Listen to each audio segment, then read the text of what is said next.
I am back. Okay. Whew, alright. Fingers crossed that this isn't the, 2.5 hour chapter.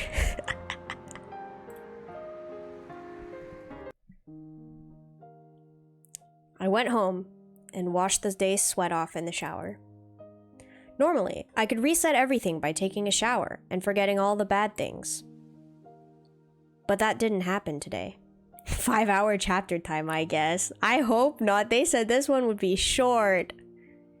Not the chapter, but the story. So I assume we're actually gonna be getting to the end soon.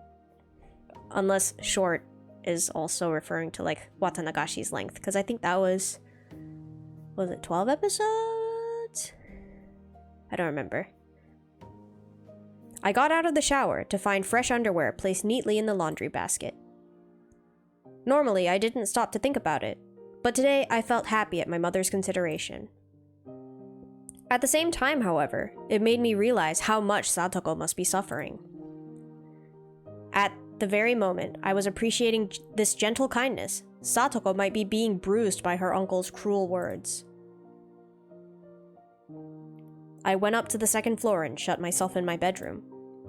Then, facing my desk, I folded my arms. My topic of thought, of course, was Satoko.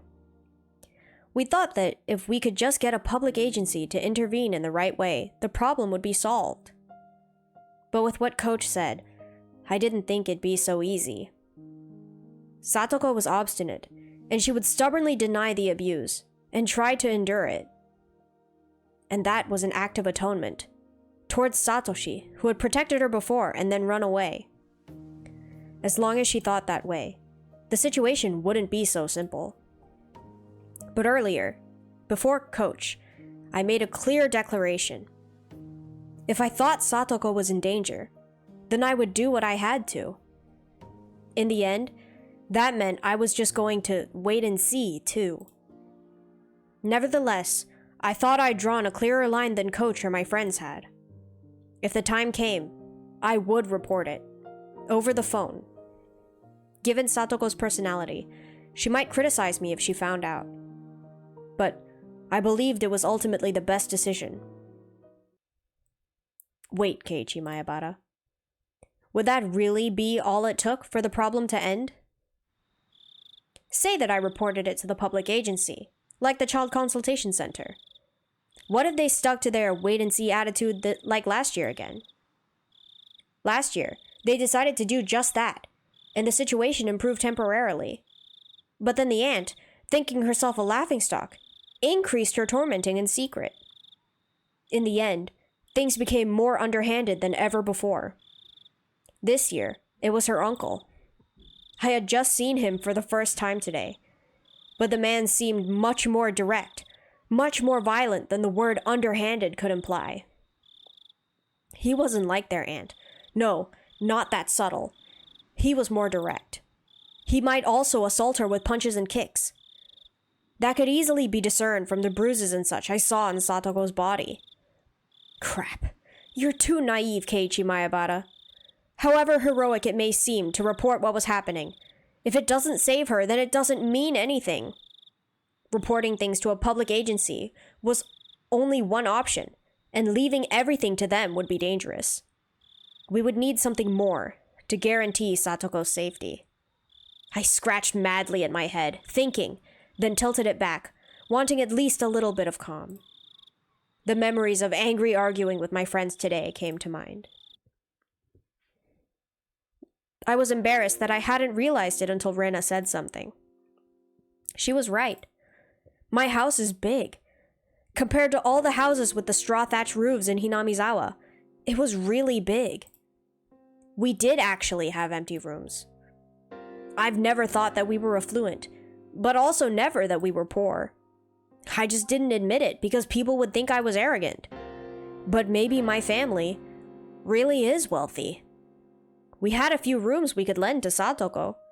The guest rooms are only in use when people related to my dad's job come to stay every once in a while. Plus, if we cleaned up a few of the rooms my dad uses for storage, they could work for her as well. As for food expenses, that might have been a more serious problem than a kid like me could imagine. Lunch every day would be manageable. All of our friends would just have to bring a little bit more for lunch than they usually did. With everybody pecking at everyone else's food anyway, it would be manageable. For breakfast and dinner, though, that would have to be up to Mom. I would need to convince her to lend Satoko more than just a room. Of course, I don't even think convincing her of that would be easy. About how much did it cost for one person to eat? How many tens of thousands of yen per month? They couldn't complain about it if I shouldered that, could they? I only had 10 or 20,000 yen in my savings, but it was something. I actually had even more, thanks to New Year's gifts and such, but my parents had taken all that and put it into a fixed time deposit. If I could get access to that, it should add up to a lot of money. And if I got that far, I should ask Mion and Rana to share some of the burden. Of course, I wouldn't depend on that. Rana got mad at me, didn't she? About how I shouldn't just shove responsibility onto others? I'd have to ask for help. Even so, I'd basically be saving her myself. I would follow through on it. Oh, but it wouldn't only be food expenses. There were a lot of other things that you couldn't do without, like baths and laundry. My mother was awfully methodical and strict about cutting out inefficiencies, and for once, that was troublesome. She might even make reference to the money it would cost for the detergent Satoko would use for her own clothes. I couldn't think only about food expenses. I needed more money. Hey, wait, Keiichi Maebara. Since when was all this about money? Even if you could afford it, you would need your parents' permission first. They'd be looking after a young girl for a really long time. What would I say to persuade them? Just calm down a bit, Keiichi Maebara, and you'll realize right away that you can't. Even if you asked them seriously, they would tell you to call the police. Even if you managed to gain their empathy, why should the Maebara family have to shoulder all the burden by itself? That's what would happen. That was it. It was very sad and frustrating, but no matter how much I wanted to help, my resolution alone couldn't save anything. Are kids really this powerless? I felt frustrated. I believed my feelings were stronger than anyone else's. I even thought they were stronger than Coach's. And yet... At that point, there were 2 knocks at my door, and Mom poked her head inside. Were you awake? I've been calling you for dinner for a while. Oh, yeah, I'm coming. As someone financially dependent on his parents, I shouldn't say this, but I just sat around doing nothing and food suddenly appeared. It felt so natural to me that I'd shamelessly thought of it as the responsibility of the parents who gave birth to me. But when I realized that natural thing was actually a right, I came to realize just how hard it was to grant that privilege to others. Even the boring meal in front of me, no better than it ever was, had more meaning than that tonight. There was food for 3 on the table right now, for Dad, Mom, and me. I couldn't imagine how hard it would be to add another place at the table. Think, Keiichi Maebara. If it was hard to make food for 4, then just think about how 4 people could eat food made for 3.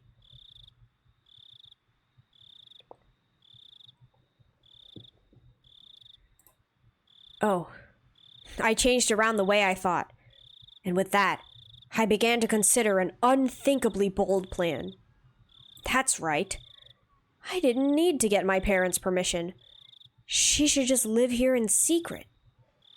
I got upset when I found out a while ago, but if I remembered right, if you climbed out the window, then shimmied down the first floor roof or the gutter, you could go in and out of the house directly from my room.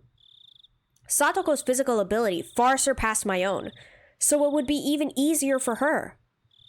I hadn't even thought about it, but her living here secretly was actually a necessity. I'd only have to bring Satoko to my house when the public agency said they would wait and see. In other words, if Satoko's uncle continued to be her guardian. If, in such a situation, word got out that she was here, her uncle would barge in and drag Satoko back with him. Her uncle was her rightful guardian, so my parents would hand her over without an argument, no doubt. So, I needed to keep it a secret that she was living here. If it needs to be a secret, then having my parents' help would mean a lot. But, gotta deceive your allies first, like they always say. Okay. Persuading my parents was an unrealistic proposition, so I'll search for a way to have her live here in secret. When I was around, she would just have to be really quiet in my room on the second floor. The issue was the daytime. If she was hiding from her uncle, then she shouldn't go to school. It might be lonely, but not going would be the better option. I could easily teach Satoko the stuff she learns in her grade. Actually, during school, I mostly help all the younger kids out rather than study my own stuff. During the day, I would need to go to school, so I wouldn't be at home. My parents respected my privacy now that I was this age, so they wouldn't go snooping around in my room while I was gone. I think. If she holed herself up in my room, it would be okay, right? If my parents did come, thanks to where the second floor was, she could hear their approach from the sound of them coming up the stairs. And there would be a little bit of time before they got all the way up. I estimated a few seconds. That she would be able to hide herself in the closet. Wait, Keiichi. Something doesn't make sense. If she can't go to school, then what'll she do for lunch? Calm down already. I could just leave her my own lunch, couldn't I? I should just go to school without lunch and get everyone else to split theirs with me. Okay, that's good. No more contradictions or oversights, right? Oh, breakfast and dinner. I could somehow get her to go without breakfast. I could go with 2 meals a day when I sleep in on Sundays after all. Every night, I'd pretend as though I had a bigger appetite, then ask for a bigger helping. And then, I could just somehow give part of that to Satoko. As a test, I stood up from my seat with my plate of fish in my hands. What's wrong, Keiichi? Sit down and eat your food. Well, I'm kind of not in a good mood. Could I eat up in my room? You'll make a mess. Eat dinner at the dinner table. Sorry. Hey, wait.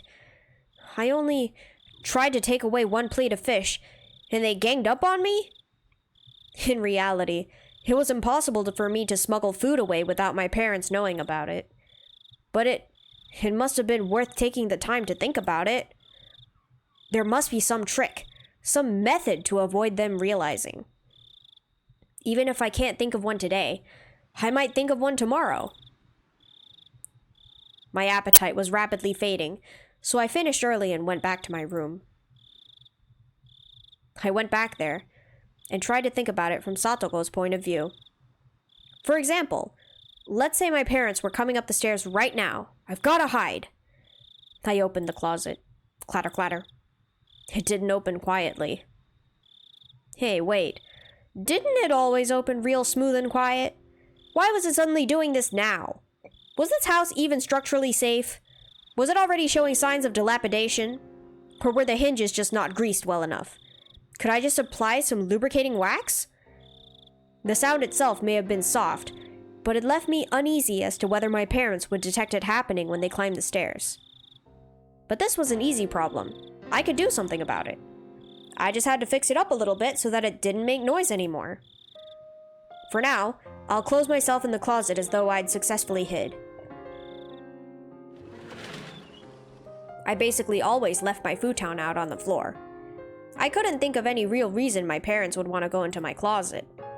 Even so, there still might be some reason they would.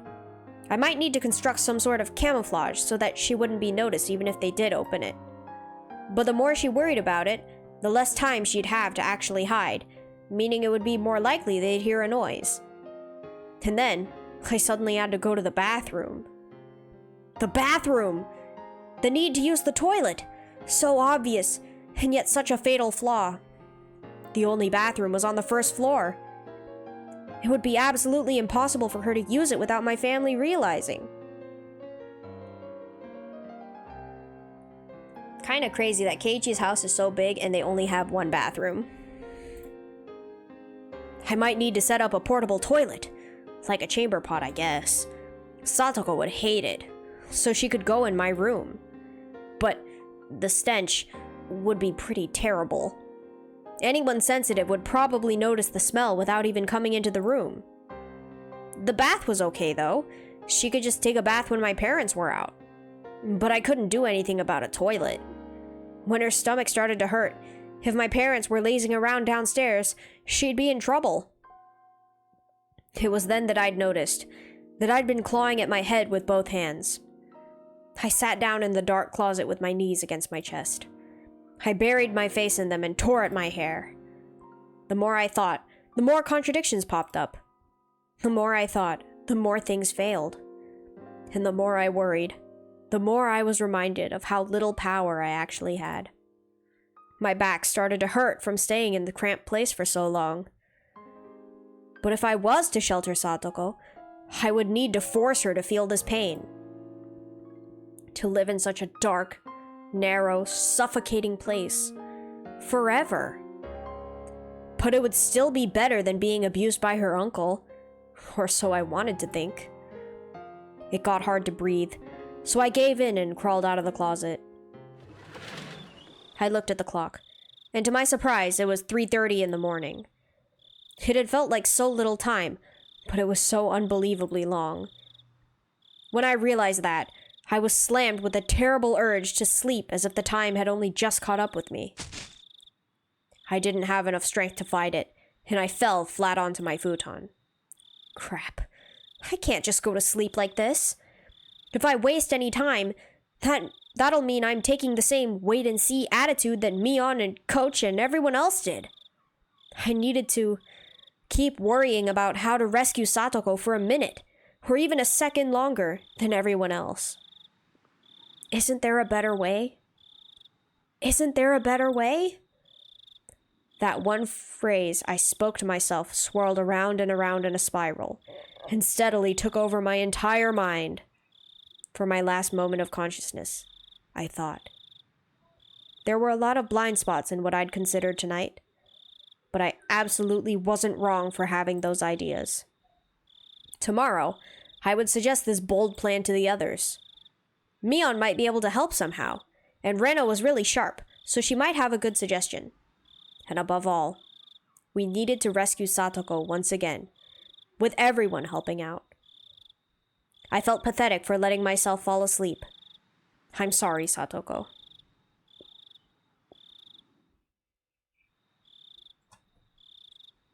Mans is really about to kidnap her and keep her under house arrest at his place.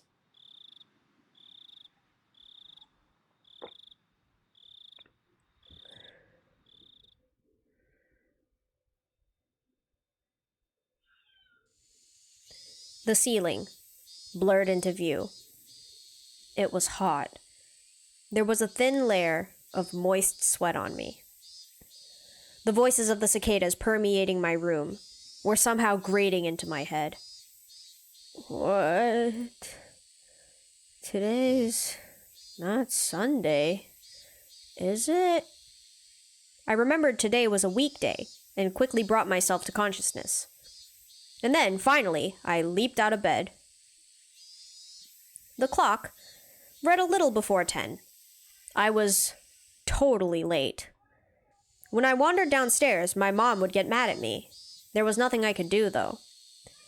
After reviewing the schedule for the school day for a moment, I suitably rearranged the stuff in my bag. I hurried and got dressed, then went down the stairs. There was no sign of my parents anywhere. Maybe they went out somewhere together. So that's how it was. My mother had probably woken me up once this morning, but then I fell back asleep without remembering it. And my parents, thinking I'd gone to school, left. Something like that probably happened. I went to the front door, and as expected, it was locked. Looked like I was right. It was further evidence of my speculation being correct. When I realized my parents weren't here, I suddenly felt less like I had to rush to get to school. There was one portion of breakfast left in the dining room. Probably mine. The milk they'd poured in it had gone warm since a while ago. When I realized how hard it would be to sneak food for Satoko, yesterday I had cried. Well, thinking back on it, food wasn't the only issue in that regard. I wasn't in a position where I could care for Satoko by myself anyway. It's such a heavy thing to just save a single person.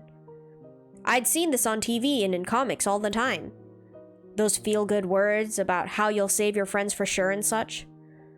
Was that why I ran my mouth like that, swearing to save her? Because I wanted to feel good about it? No, that absolutely wasn't true. Because the fact was, I couldn't save her. Because I didn't want to think like an adult. Like I couldn't do anything but watch. Had Satoko gone to school today? I immediately realized that it was a meaningless question. Whether or not she did, there wouldn't be a change in the environment she'd been placed in. If I couldn't save her, and no one else could either, then we could only pray for a miracle. Are we so powerless? With a vague goal of getting to school in mind, I sluggishly put on my shoes and stumbled out of the front door. I had only overslept by 2 or 3 hours, but the sunlight and air felt completely different from how they usually were in the morning. Well, of course they did. Once 10 o'clock came around, you could barely call it morning anymore. I didn't feel like walking the same old route to school.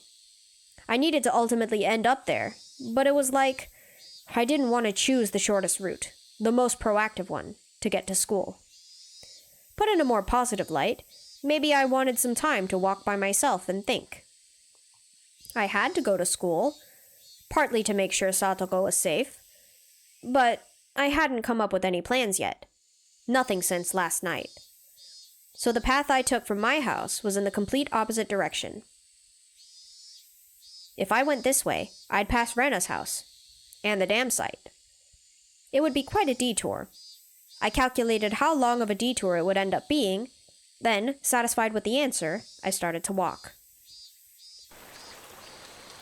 Rena had brought me to the dam site a few times. One section of it had turned into an unlawful, oversized garbage dump, and Rena really liked going fishing for junk in there. Without that, she'd come off as a completely normal girl, too. I could think of a few other qualities that she could do without, but whatever. The view quickly opened up wide, and I was hit by a strong wind. There was no shelter here at the big dam site. Maybe it was a good thing I came here, I thought. At the very least, it was more healthy to think about stuff in a place like this instead of my cramped bedroom. I took a deep breath and filled my lungs with the rich, cold air unique to Hinamizawa. Ring, ring! I turned around reflexively. It was a bicycle bell. Considering where I was standing, I don't think they were trying to get me out of the way. They'd rang the bell because they wanted something from me. Hey, excuse me. You're from Hinamizawa, right? Yes. Why? I've seen this person around a few times. It's Tomitake!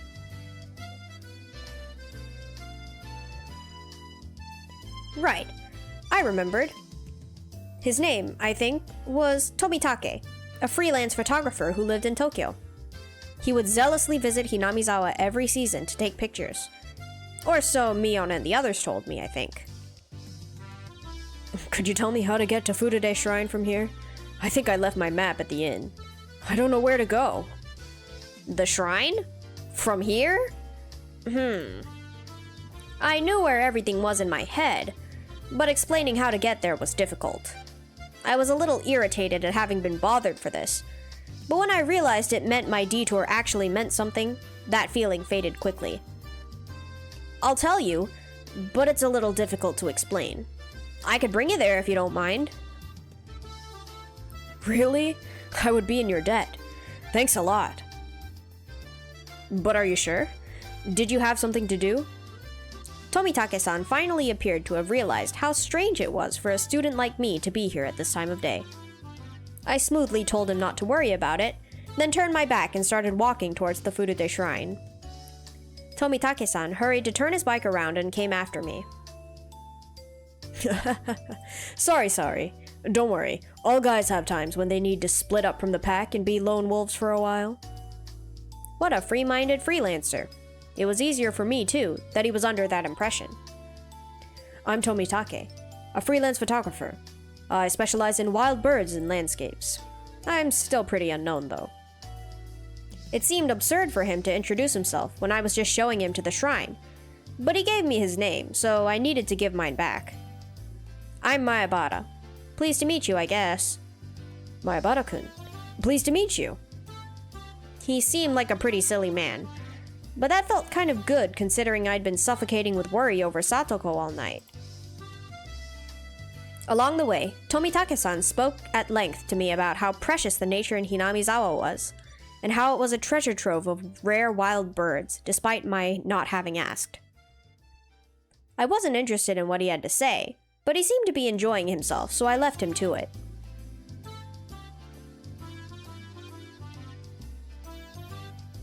These steps will take you up to the shrine grounds. Thank you. You really helped me out. I think I'm a little late. As Tomitake-san mumbled to himself, he left his bicycle nearby and started to climb the stairs quickly. I didn't have a watch, but as far as my internal clock could guess, it was still a little late in the morning. School wasn't very far from here. Maybe I could kill a little more time until then. With that in mind, I went up the steps in pursuit of Tomitake-san. When I reached the top of the long staircase, I arrived at the wide-open shrine grounds that were too grand-looking for this tiny village. Tomitake-san. Oh, there he is. It looked like he was supposed to be meeting someone here. Then he got lost and ended up being late. He was bowing to a lady who must have been the person he was meeting. It's her! It's Takano! That lady. I knew her. Oh, is that you, Mayabara-kun? Hello there. Are you off from school today? Time for them to die, as usual. I forgot what voice I gave her, though. There's too many characters in this game. What? Oh, Mayabara-kun, you followed me? I wasn't really planning to. I just wanted to kill some time. Oh my. Arriving at work late like an executive. How refined. You certainly are famous, taking the time to look like a big shot. What was I, a celebrity? Well, she did say my name out of nowhere anyway. I was oddly concerned about what she meant by famous. Oh, you still can't remember my name? This is Mio Takano-san. She works at the village clinic. Mayabara-kun, you seem healthy, so you probably haven't been to the hospital much, have you? Now that we're finally acquaintances, the next time you're sick or anything, I suppose I'll give you a little bit of a special treatment. This lady named Takano-san. I kind of didn't remember her. Maybe we'd passed each other on the street a few times, but I was pretty sure this was the first time we'd talked. Well, this is Hinamizawa. Even if I don't know a person's name, it's not unusual for them to know mine. I glanced at Takano-san and saw that she had a bag and a camera. Are you photography partners? Was that why you were meeting each other? Oh, we're nothing like partners. I'm but an amateur, and Jiro-san is gently initiating me into it. Right? That's not it at all. Takano-san is a quick learner. She could take pictures just fine without my guidance. I mean it. Why are they so sus? I couldn't tell which of them was ahead in the conversation. Well, they were certainly one couple you wouldn't get tired of watching. The festival is finally coming up the day after tomorrow. I hope I could take some good pictures this year. I plan on taking some shots of the setup tomorrow. I want to capture the festival energy shown by the preparations for it, too. Oh, I just remembered. There was some village festival called Watanagashi or something the day after tomorrow, on Sunday. They hold a service with a pile of old futons, in order to give thanks to Hinamizawa's guardian deity, Oyashiro-sama. I think? Oh, you're correct. You have quite extensive knowledge despite just having moved here. Yes, it is a festival, to give thanks to Oyashiro-sama. Takano-san smiled somehow meaningfully, but didn't tell me what part of a festival to thank Oyashiro-sama needed to be laughed at. Cryptic as ever, Takano-san. But I do wonder what'll happen this year. You know what they say. If it happens twice, it happens a third time. And it's already happened 4 times. I think there's less evidence that it won't happen a 5th time, don't you think? I knew what they meant by their whispered exchange. On the day of the Watanagashi, a freak death always occurs, which people call Oyashiro-sama's curse, and a disappearance occurs that people call being demoned away. These strange events had happened 4 years running, and Watanagashi, rapidly approaching the day after tomorrow, marked the 5th. Oyashiro-sama puts a curse on enemies of the village, eh? If it does happen this year, I wonder, who will find themselves at gunpoint? Oh, and I always come to here to pray and donate money whenever I visit. It won't be me, for sure. This guy, he's like, I pay the god to not kill me.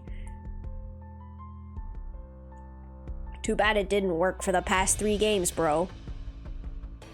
Oh, is that so? They say that Oyashiro-sama has been especially harsh on outsiders recently, you know. Mayabara-kun may have only just moved in, but he's a proper member of Hinamizawa.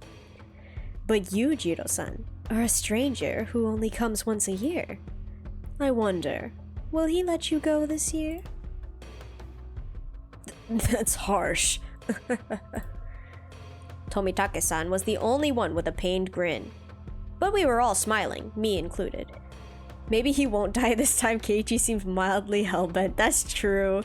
It's gotta be the uncle, surely. Unless they pull, what they did with the second game and they have multiple people die. I guess we'll see. Oyashiro-sama, the one who used a curse to kill people involved with the dam construction project, one after the next. He killed the dam construction manager, killed Satoko's parents for supporting it. And the next year, he even killed her aunt. If the demoning away was part of that curse, then you could add Satoshi to the list of victims. As I thought about it, I realized that in the serial freak death incidents, the overwhelming majority had the last name Hojo. Half the deaths and disappearances had come from the Hojo family. The Hojo family lived here in Hinamizawa. Did that mean Oyashiro-sama punished and cursed them particularly harshly because, despite that, they had been in favor of the dam? Have you heard the news that Satoko's uncle has returned? Takano-san, who had been enjoying a few words with Tomitake-san, was caught unaware by my sudden inquiry. Oh, I'm sorry. What was that? Satoko's parents were killed by the curse. And her aunt, too. So I was wondering if, maybe if you went in order, her uncle would be next. Her aunt had a miserable death from the curse last year, and her uncle let his fear take over and fled into town, right? Oyashiro-sama doesn't allow people to try and abandon the village, does he? He's plotting. The murderer this time is Keiichi. I hadn't intended to be quite this persistent. But those words, they just flowed out of my mouth without me thinking about it. Right. Oyashiro-sama's curse. I didn't believe in something so unrealistic, of course. But the fact was that every year, unfortunate accidents and incidents happen to the enemies of the village. Like Takano-san had said just now, it had happened 4 times. No one could say there wouldn't be a 5th. That's an interesting suggestion. It is true that if you look at those sacrificed in previous years, those named Hojo come up quite frequently. Given how long it's gone on for, her uncle being the one to die or disappear this year isn't out of the question. Not again, Takano-san. Don't laugh about it. It could really happen. I'm sorry, but Oyashiro-sama's curse is my life's work. Takano-san gave off a mysterious, somehow intellectual impression, and her life's work was mysterious in its own right. She probably really liked inexplicable supernatural phenomena or something. Takano-san, you seem like you know a lot about Oyashiro-sama. Give me your honest thoughts. Given that he's a Hojo and that he's returned, what are the chances that the uncle will fall to the curse? My, what? You seem like you really want this uncle of hers dead. That's not... I wonder. It all depends on the whims of God. Maebara-kun, do you know the true identity of Santa Claus? Huh? I got a strange question all of a sudden, and I couldn't immediately answer. Hey yo, Keiichi doesn't know Santa? What, you don't know? It's your daddy. The daddies in everyone's family. What? That's what you meant? Well, of course. Everything ultimately comes down to humans in the end. After all, humans are the only ones living in the world. Why she got a flat head, amongst other issues? Yeah. The CG art is something. All strange things should be explainable in terms of human actions. I felt like I put that somewhat strangely, but Takano-san was not as dissatisfied with that reply as I might have guessed. Oh, it's impressive that you've caught on to that at such a young age. You're right. Strange things that happen in the world of man are all caused by man for his own benefit. Maebara-kun, I'll ask you again. This time, not Santa Claus, but Oyashiro-sama. Do you know anything about who Oyashiro-sama is? Takano-san took a step towards me and gazed into my eyes as she asked. Santa Claus was really the parents of every family's children. If lionizing that legend was a corporate tactic to try and profit during Christmas sales, then what was Oyashiro-sama really? Oh,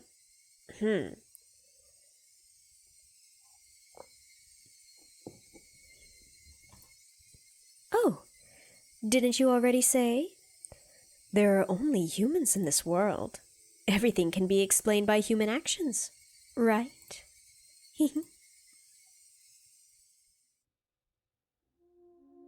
Maebara-kun, keep this to yourself, okay?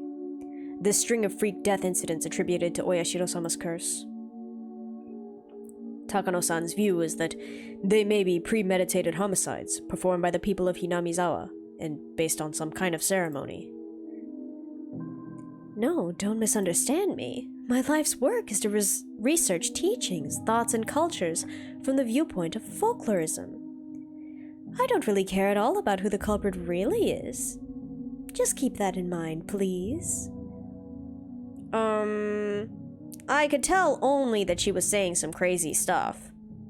To use a food analogy, like you'd force-feed a duck to be fattened, she forced her words down my throat. That's what it felt like.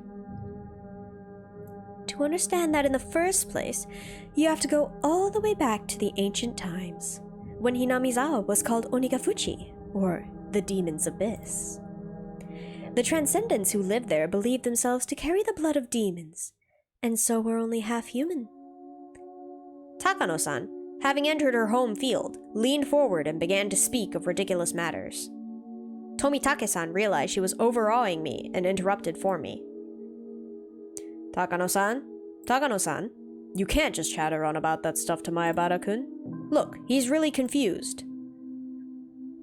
Oh my, are you? If you want to hear more, ask me anytime. I have heaps of the grotesque stories that boys your age seem to love hearing. Thank you. If I feel like it, I will. For now, I softly and safely gave my refusal. Takano-san seemed a little unhappy that Tomitake-san had rained on her parade, but she stopped talking about it then. Even so, it was still a very interesting story. that Oyashiro-sama's curse, which was thought of as strange freak deaths, were really homicides, perpetrated by people of the village. Well, I mean, if you thought about it logically, it would have to be. People wouldn't be dying because of a curse. Someone's obviously killing people and making it look like one. Indeed. As for who that is, it might be safer not to try and find out. You seem like you know, Takano-san. You may not have proof, but you seem like you believe it. Oh my, why do you think that? I just kind of felt it vaguely. It didn't seem like her extreme passion for this research would calm down just because these things were taboo, or because it was safer and easier. This person loved walking through the profound, forbidden abyss of risks and taboos. Let's leave it at that, Keiichi-kun. I just helped you to escape, and now you're trying to talk about Oyashiro-sama again. I wanted to take a nice walk while it was still cool. Tomitake-san seemed a little disappointed not to be able to go on the date he'd planned since I'd brought up a weird topic. But right now, there was something I wanted to ask, just for a little bit. And that was about whether Satoko's uncle would be chosen for the curse this year. If he was, then another miracle would happen, just like last year. A terrible incident would happen again, but it would release Satoko from her unfortunate circumstances once more. Well, I do have a few suspicions as to the kind of people who would probably become involved, of course. It's a natural, inevitable conclusion for anyone who's researched the history of Onikafuchi village. Who do you mean? What would I do if I knew? I asked that question to the other me deep inside, but I got no reply. How enthusiastic. What would you do if you knew? Nothing really. If you found out, you might get into danger yourself, you know.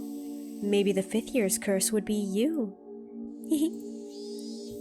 Takano-san, toying with taboo, gave a devilish, satisfied smile, as though nothing in the world would be more amusing. She was probably trying to tease me, but I didn't feel like going along with her game one bit. You like to talk pretty big, but you don't really know yourself, do you, Takano-san? I had felt a tinge of irritation at Takano-san's roundabout way of speaking, but these emotions escaped my mouth, like water flowing through a strainer. Even I was surprised at how directly I'd spoken out about what I felt. Of course, I wasn't the only one taken aback. Oh my, you're something. You may be just a boy, but you can still provoke people. How unexpectedly rugged. I don't dislike people like that, you know. Takano-san's tongue poked out of her mouth, and I was convinced that it was long, thin, and split in the middle like a snake's. What? All right. I'll tell you then. But you have to promise me 3 things first. 1, to not regret it, no matter what I tell you. 2, not to tell it to anyone. 3, not to tell anyone I told you. I gulped firmly and nodded. Tomitake-san made an exaggerated expression of distress, gave a dry, vague smile, and lit a cigarette. Why is she such a bad omen, bruh? Literally, I feel like she... Like, they think Oishi is like Oyashiro-sama's messenger, but are we sure it's not Takano?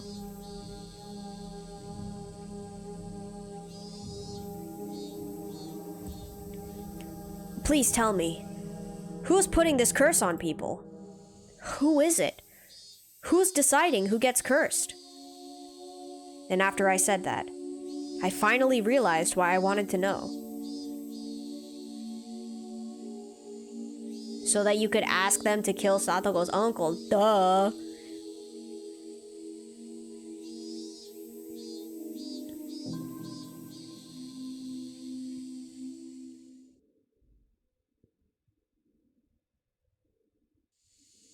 Many of my classmates were playing freely in the schoolyard. A few of them had just run out of the school building after putting on their shoes and tapping their toes to the ground. It looked like they had just finished eating lunch. From a time-manipulating standpoint, I guess I succeeded. Oh, Maibara-san, are you okay? A few girls noticed me and came running over. It was only natural they were worried. You'd think if someone wasn't there in the morning, they'd be out the rest of the day. Well, I'm just late for school. Don't worry about it. Anyway, what about Satoko? Did she come today? The girls exchanged glances. I saw a thin shadow fall over their faces and knew the answer without needing to hear them reply. Satoko was absent today too.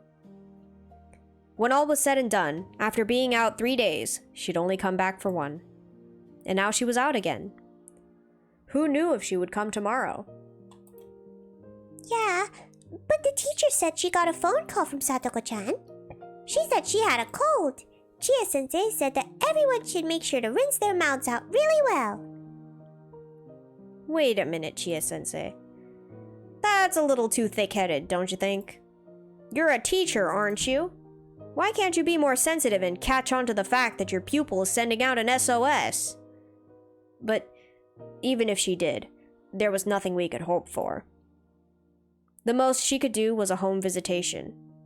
She didn't have any right to take Satoko from her uncle into safety. No matter the result, it would end up just like the public agencies, with a wait-and-see attitude. It would just piss Satoko's uncle off, and her suffering would only grow deeper.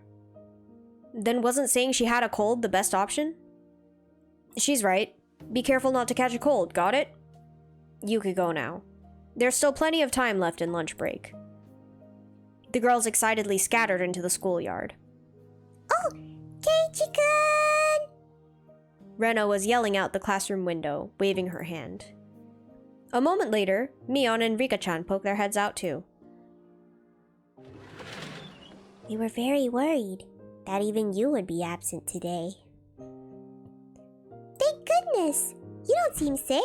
You look pretty okay. I felt a little uncomfortable with her saying that I didn't look sick, but I didn't care that much. What happened? Overslept? Well, late is late. Think if I said I was late because of a train accident, she'd let it slide? You overslept? Mion was being a bit persistent. Was she going to put on her club president cap and scold me for being late? Well, maybe she didn't have it in for me, so I briefly stated she was right. There's still more bento. Everyone eat up. Without Keiichi-kun here, we couldn't have any fun. Satoko is still absent, huh? Even Rana, feigning cheerfulness, couldn't stand to hear that, and her face darkened. She called this morning. Apparently, she said her cold came back and she was staying home again. She said it might go on for a while, too. She must be sad, so we were all talking about going to visit. What are you saying, Rika-chan? Not pleased with Rika-chan wearing a wide smile as though it was a happy occasion, I threw cold water on her. We know best of all she doesn't have a cold, don't we? Don't ever tell a fib like that again, even as a joke. I'll get mad next time. Bruh. Dude, I know, they're trying so hard and Keiichi's like, no.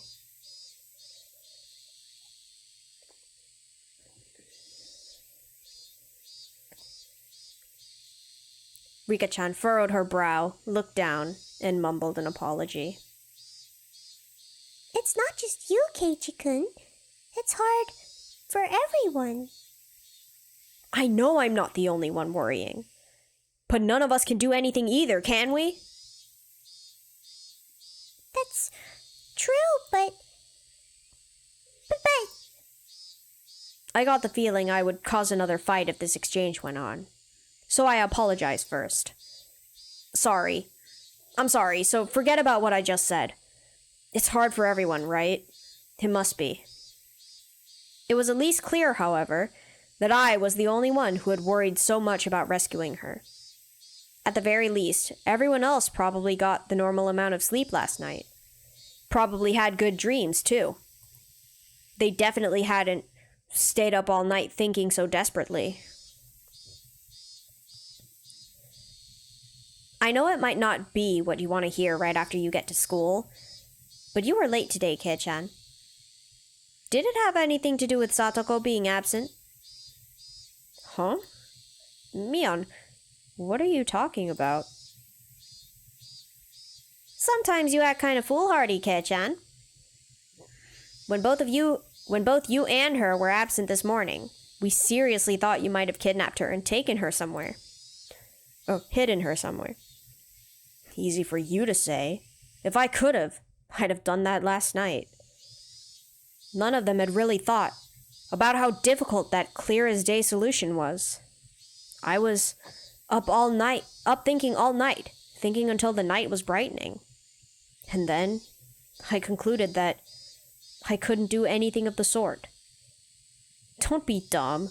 I couldn't hide someone. You're right. I'm sorry. I apologize if I upset you. Don't worry about it.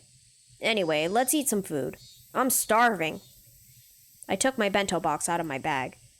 Everyone moved to make a spot for me to sit. Maebara-kun! Did you just get here? And just as I was about to stick my chopsticks in, Chie-sensei came along. Yeah. Sorry for being late. I overslept. What the heck? Even the teacher was giving me that strange look. When you're finished eating, could you and the president come to the teacher's lounge? There's something I want to talk about. Probably Satoko, I thought. Sensei left it at that and went back out into the hallway. Eating lunch can wait. Let's go, Mion. You're right. Mion and I exchanged looks, nodded to each other, and got up. It's probably about Satoko-chan. No doubt about it. They were saying she had a cold, but everyone in class knew the truth. I didn't think that wouldn't have reached the teacher's ears by now. I kept playing dumb, so I think she gave up asking me. Revealing the truth to the teacher would only worsen the situation. Was that why she hadn't said anything? Or was it because she was Satoko's friend and knew that she was trying to endure the trial of her uncle's abuse in order to get her brother to come home? What should we do? Maybe we should use this chance to get a collective opinion. What do you want to do, Rika-chan? Meep. Satoko's closest and best friend was Rika-chan.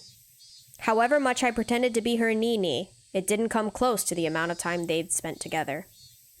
So I felt like her opinion should be held in the highest regard. I know why Satoko was enduring her uncle's torture. Everyone looked startled and turned to me. Back then, whenever Satoko was abused, she probably cried and hid behind her brother. But Satoko thinks that, in the end, that's why her brother ran away. Who did you hear that from? The coach, I bet. I nodded quietly. Satoko believes her brother will come back if she can withstand the abuse. Maybe that's why she's trying to push through. But that assumption has nothing to do with Satoshi coming back. It hurts to say this about Satoko, but it's the truth. Everyone hung their heads. Everyone was thinking the same thing. Satoko probably won't be happy no matter who helps her. She wants to withstand everything with her own strength. But is it really right to respect that? I don't think it is. Even if Satoko hates us for a while, I think there will come a time when we need to save her against her will.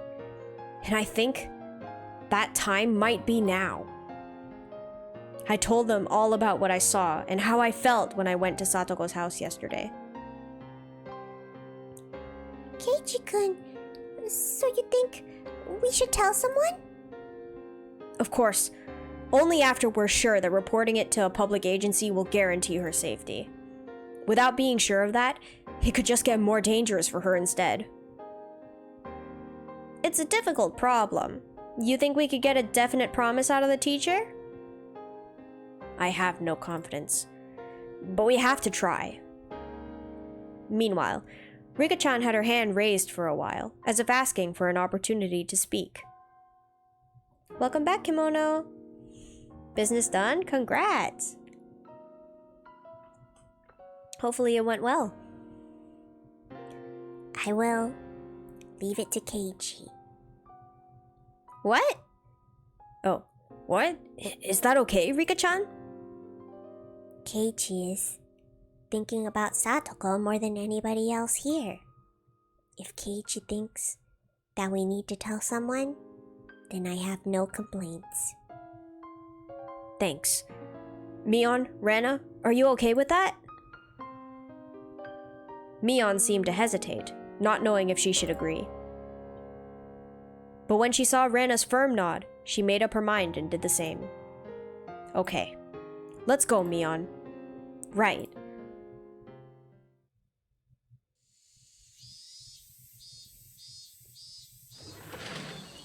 Only Chie-sensei was in the teacher's lounge. We didn't see the principal anywhere. The schedule was on the blackboard under the principal's name said training, going straight home. Our principal's sense of justice was too strong. Satoko's problems wouldn't be solved with something so vague.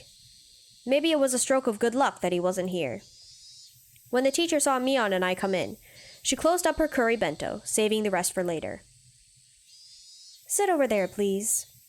She told us to take a seat in the chairs directly in front of the principal's seat. I hadn't sat in this chair since doing the paperwork for transferring in. The two of us sat there uncomfortably, before the teacher walked over, carrying a notebook and a ballpoint pen, and sat in front of us. Maebara-kun, you were absent this morning. Did something happen? I'm sorry, I overslept. Really? I have no reason to lie. She narrowed her eyes at me in suspicion. Now I was sure of it. She wanted to talk about Satoko. In any case, I think you two already know, but your friend Hojo-san has been away frequently lately.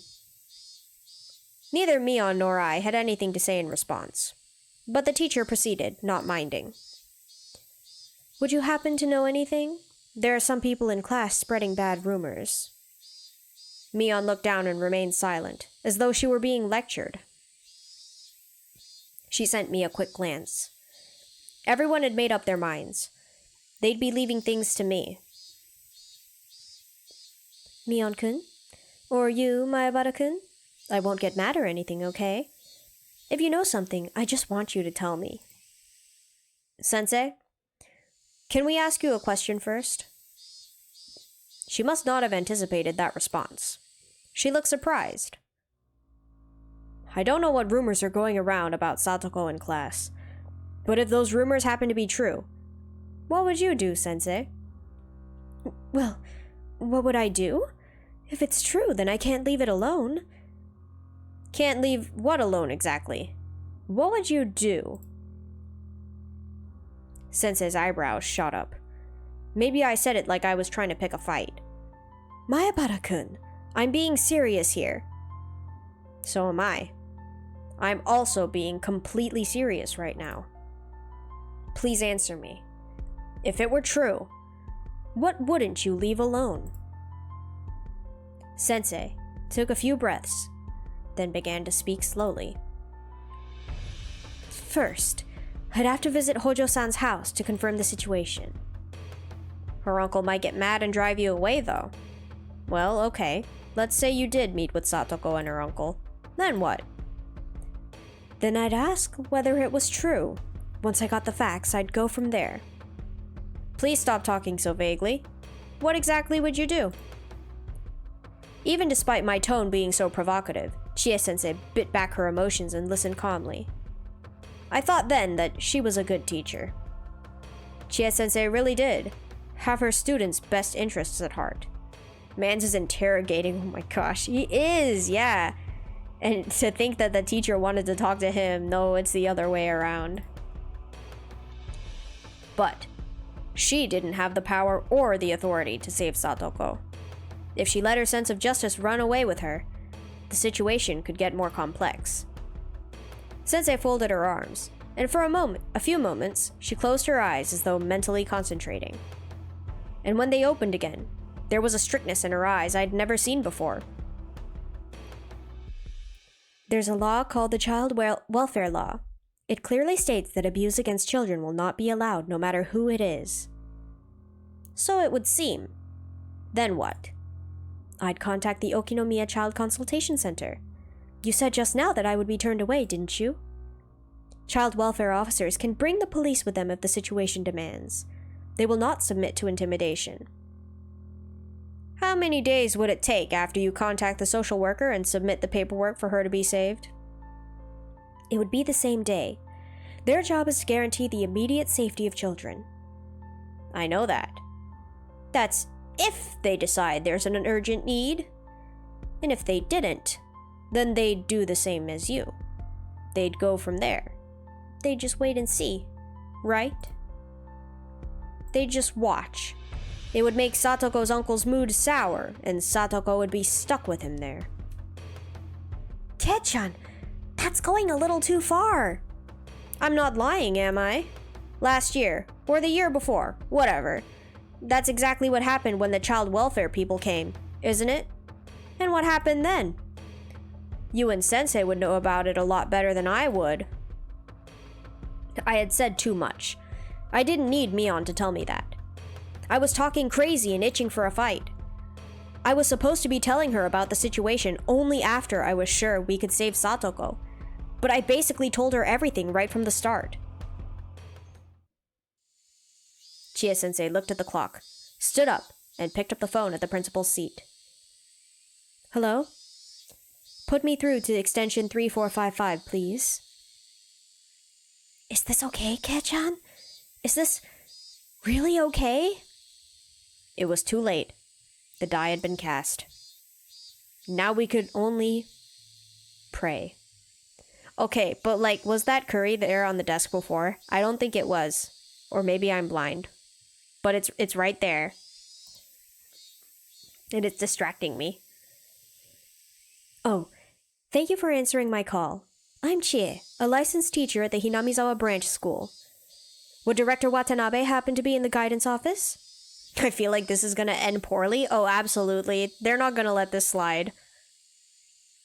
I was focused on the book with the lady on it. Mood. That one is also very cute.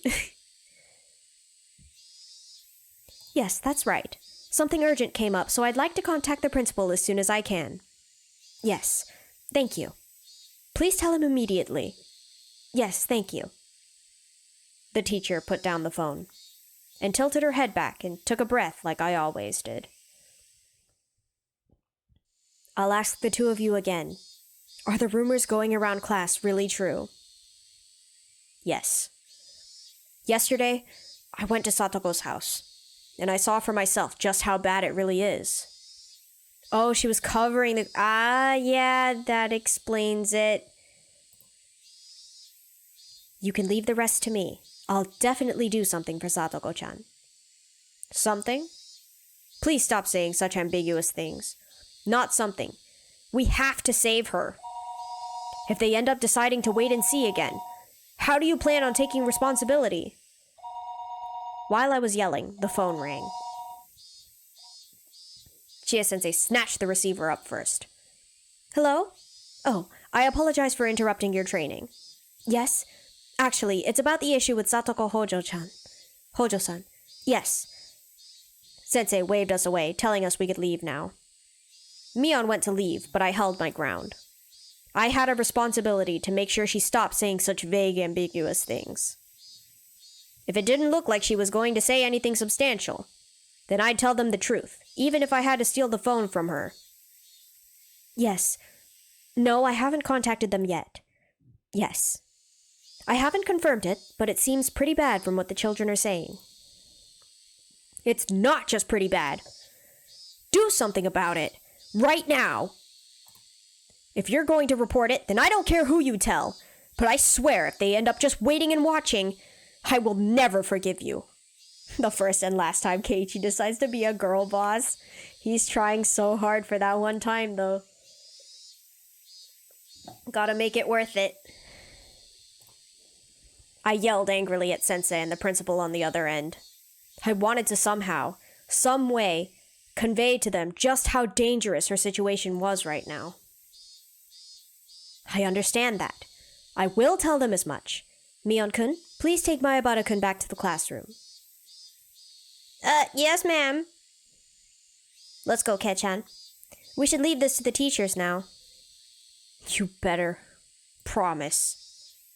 Until the very last moment, I glared at Sensei. Chie-sensei was feeling pressured by the likes of me. Idiot. This isn't the time to feel pressured. Now's the time when you give me a firm nod to reassure me. Even so, we've already left things in her hands. At this point, we really can't do anything but pray. Bang! Mion shut the door to the teacher's lounge.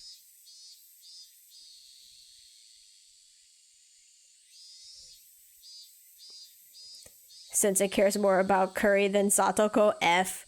That is true. She wasn't nearly as angry about this as she was when they insulted Curry in front of her. 2 tips. Let's go.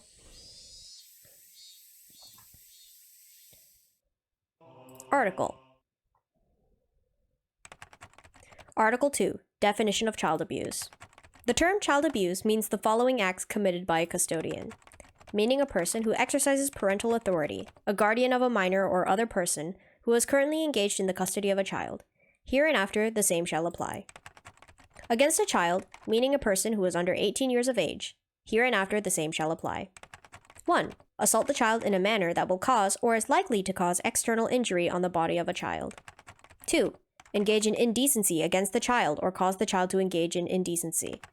3. Substantially reduce the amount of food for the child or abandon and neglect the child for a long time period in a manner that may interfere with normal development of the child mentally or physically, or otherwise materially fail to perform the duty of a custodian, or 4. Speak or behave in a manner that would be significantly traumatic to the child. Article 3. Prohibition of child abuse. No person shall abuse a child. Law number, Act number 82 of 2000. Authored by the Minister of Health and Welfare. We got 3 out of 4 of those. I know, right? Surely that is substantial enough to get the mans to get arrested. Statistics from the Ministry of Health and Welfare. Year 19 blank blank. Principal abusers in cases reported to the Ministry of Health and Welfare. Total 5,352. Mother by blood, 2,943, 55%. Mother not by blood, 203, 3.8%. Father by blood, 1,445, 27%. Father not by blood, 488, 9.1%. Year 19 blank blank. Instances by types of abuse in cases reported to the Ministry of Health and Welfare. Total 5,352. Physical abuse, 2,780, 51.9%. Neglect, abandonment of child, 1,728, 32.3%. Psychological abuse, 458, 8.6%. Forbidden from going to school, 75, 1.4%. Sexual violence, 311, 5.8%.